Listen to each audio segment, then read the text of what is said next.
Всем доброго времени суток, меня зовут Хромков Владислав. И сегодня я буду делать камин из бруса. Первым делом, что нужно сделать, конечно же, схематично изобразить будущее, так скажем, будущий камин. Вот такой вот чертежик я сделал. Тут основные размеры, в которые я должен уложиться. Ну и не забываем, что размеры, да, если у нас высота 1,10 м, должна быть финишная, то сверху у нас будет гипсокартон, то есть мы уже должны брус сделать 1,9 м. Вот. И также по сторонам, чтобы потом не получилось, что мы сделали, и у нас, допустим, не войдет камин и тому подобное. Вот. Поэтому такие вот вещи, их надо обязательно предусматривать заранее. Для каркаса камина я использовать буду вот такой вот брус.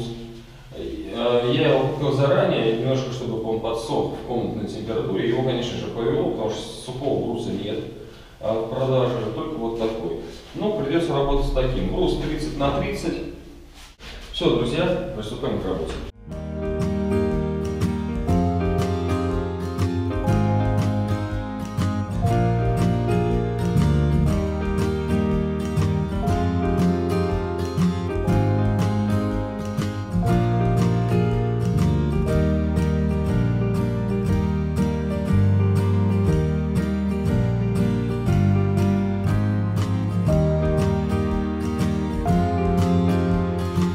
Я напилил перемычки, они по 25 сантиметров.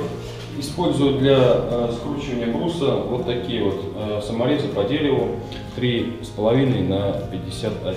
Нужно не сразу закручивать саморез, а сначала засверливаться. Конечно, пока что конструкция такая шаткая и не очень удобно работать, если одному. Но возможно. Неудобно, но возможно. Первый этап выполнен. Это основной корм.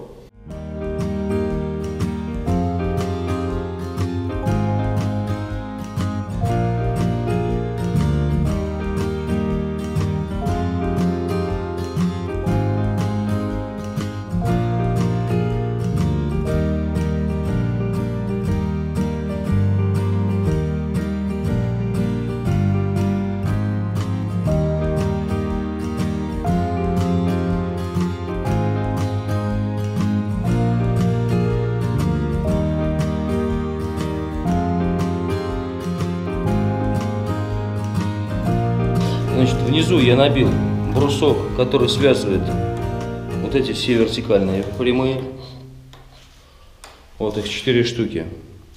И вот их связывает один брусок снизу. А уже потом на него, ну все под размер, конечно же, на него я уже прикрутил вот боковым. Вот они, прикручен моя распорка между ними. И еще эта распорка прикручена опять же к этому бруску. И здесь распорка вот вертикальной, значит, перевязкой тоже сделана. Соответственно, ну, получилось очень прочно. Это вместо того, если бы сюда закрутить просто по 2 саморезика и обойтись в надежде на то, что гипсокартон это все будет держать. Вот. Вот такая вот прочность. Ну и так практически везде.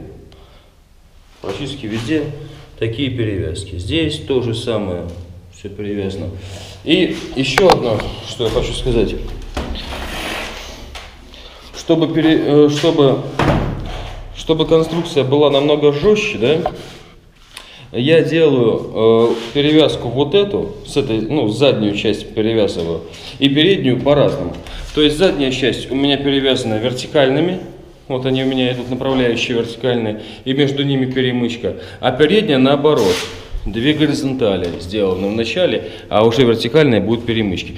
То есть у меня получается соединения разные. Здесь у меня вот вертикальное соединение, а здесь будет соединение горизонтальное, что тоже даст свою жесткость. То есть у меня 2 стороны по-разному сделаны.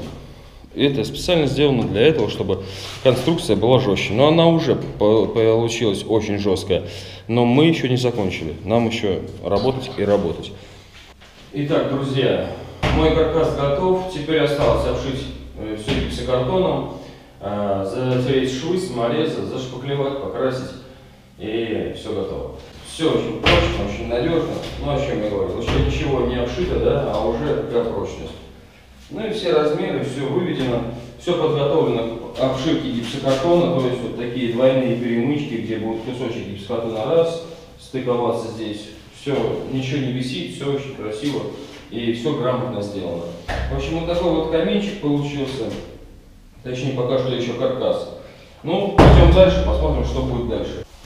Итак, здесь у меня есть промежутки только для того, чтобы, когда зашьется гипсокартоном, чтобы не получилось, что потом не к чему будет привязаться. Так, я оставляю место, лист гипсокартона ложится, но у меня целый брусок еще есть для того, чтобы прикручивать следующий.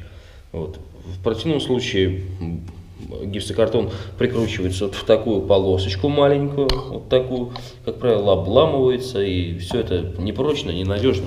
В общем, ерунда получается. Поэтому всегда вот такие моментики я оставляю промежуточки.